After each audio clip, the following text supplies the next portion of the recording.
What is up, my friends? It is Friday and your weekend has now officially started. You are very welcome along to today's Anfield Agenda News Roundup. I'm going to be discussing the future of Rodrigo. We're going to be talking about not one, but two ISAKs. Yep, you heard me right. Two ISAKs. We're also going to discuss Mark Gay, a little bit on Lewis KOUMAS, and lots more that we hope keeps you right up to date with this summer's transfer window. As we know, the window closes on the 1st of September, so the clock is ticking. I've got plenty to go through. We will be back tonight. Not sure the time of the live stream just yet, so do keep an eye on your notifications. But we have a lot to get through, so let's get moving.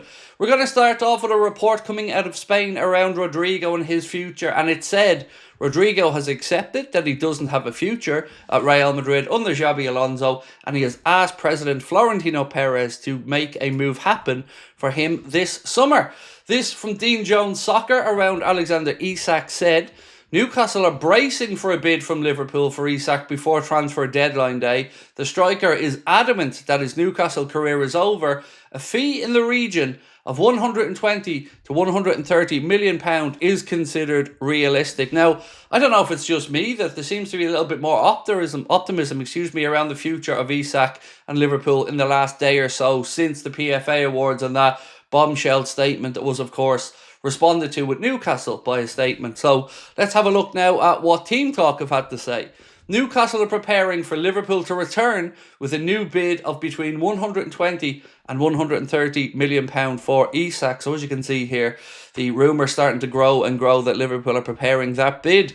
Defensa Central, well, a little bit of bad news potentially for Manchester City fans here. They say that Erling Haaland is reportedly hoping for a phone call from Real Madrid over a move in the future. He sees himself forming a devastating partnership with Kylian Mbappe. So let me know what you think about that one, folks. Eddie Howe now, speaking about the future of Alexander Isak, said this.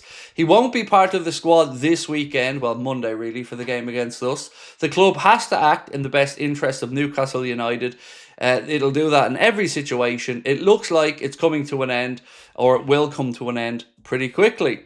Now, Lewis KOUMAS and his future. Fabrizio Romano today said that Lewis KOUMAS has decided to join Birmingham City on loan this season. It is just a one-season loan, we believe, and he had a few options there. Wrexham was another option for Lewis KOUMAS, but reports today, and this one in particular from Romano, suggests that Lewis KOUMAS is going to join Birmingham. Right, next up, Ben Jacobs has said, Eddie Howe, speaking about Isak, told him he wanted to leave 2 weeks ago before the end of the season. He did say, me and Alex had conversations towards the end of the season. Yes, I'm not going to sit here and deny that. Yes, we had discussions about his future.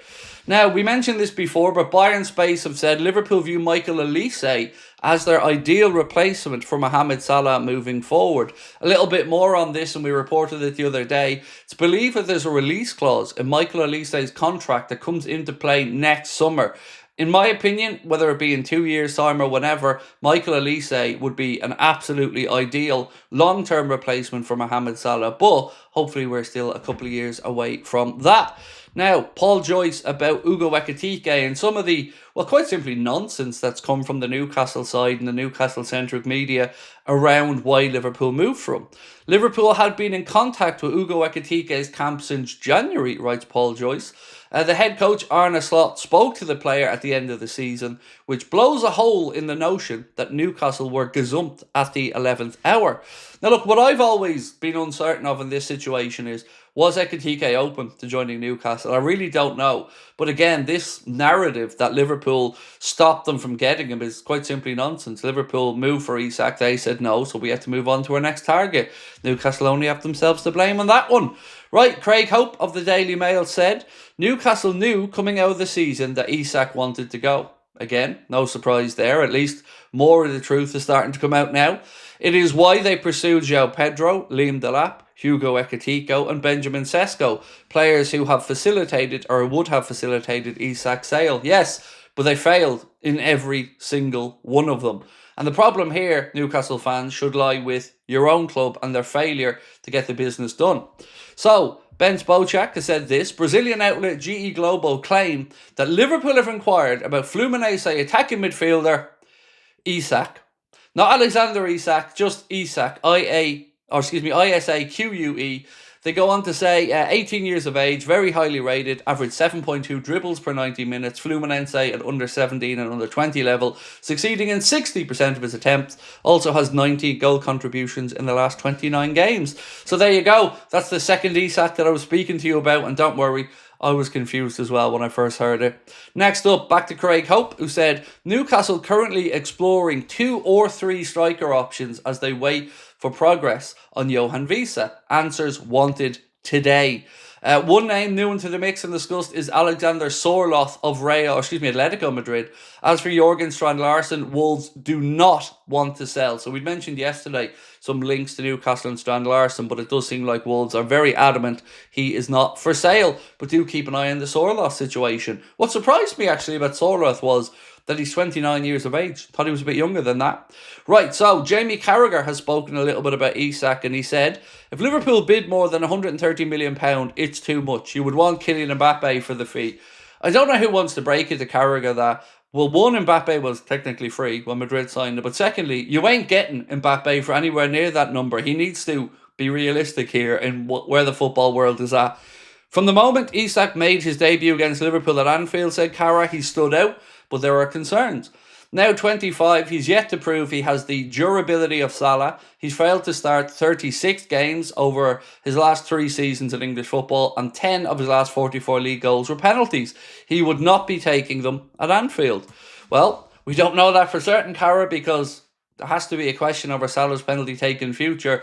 Missed 2 in a row, missed a couple previously as well, so I wouldn't say it's a bona fide set in stone that Salah's going to be taking them forever, but let's wait and see. So, the Champions League draw is taking place next Thursday, by the way, so we will be covering that one for you. It's 5 p.m. next Thursday that league phase takes place, or the draw for the league phase, and we'll know exactly who Liverpool will be playing. Got to move on now to a story from Fabrizio Romano, who said, Liverpool and Crystal Palace are still engaged in talks over Mark Guehi, but he goes on to reiterate the deal is absolutely on. And if it is absolutely on, I hope there's some movement soon, because we need to get cracking. Obviously, he played for Crystal Palace in their 1-0 victory in the Europa Conference League qualifiers last night. Eze phoned in sick, by the way. I'm not even joking, literally phoned in sick. Was he sick? Come on. No, he wasn't, of course. But he's English, golden boy. Won't be any talk about ISAK type situations in the media over that one though, will there? Right, next up, Sami Mokbel of the BBC has said, nothing can happen before the game between Liverpool and Newcastle, but I'd be flabbergasted if Liverpool don't make some sort of approach next week for ISAK. I don't know why nothing can happen between now and the time we play them on Monday, and I've said this all week. It's not going to change one thing around how excitable, let's go with that word today, Newcastle fans are going to be, and how loud it's going to be at St. James's Park, and how febrile it's going to be. Nothing is going to change that. So I'd never understand this narrative of, well, wait till after the game. If you know 100% that on Tuesday you can go get them, fair enough. But if not, well, you're just wasting another week in the market. And lots of Liverpool fans I've spoken to, chatted with on late night streams, looked on different fan zones, looked on different profiles and pages, looked at different chats. Everybody feels the same. If Liverpool don't get at least one more signing, probably 2 in attack over the next week, we've left ourselves short going into the season, or the next 2 weeks, I should say, which won't be good enough. But let's give the recruitment team the benefit of the doubt. There is still time in the window, but if we don't get this done, it is, well, I don't think it's going to be the happiest time you're going to see with Liverpool fans, even with the great start we had in the window. So fingers crossed we get that recruitment done. I'll be back tonight. We'll either go at 8:45 or we'll push it a little bit later, depending on how that West Ham-Chelsea game is going and how interested everybody is in it. Until then, enjoy your Friday. Tomorrow will be my day off live content, but the preview will be coming out tomorrow morning, and then we'll have a news video out at some point tomorrow evening as well. I'll see you guys tonight. Have a good one. Much love. Bye-bye.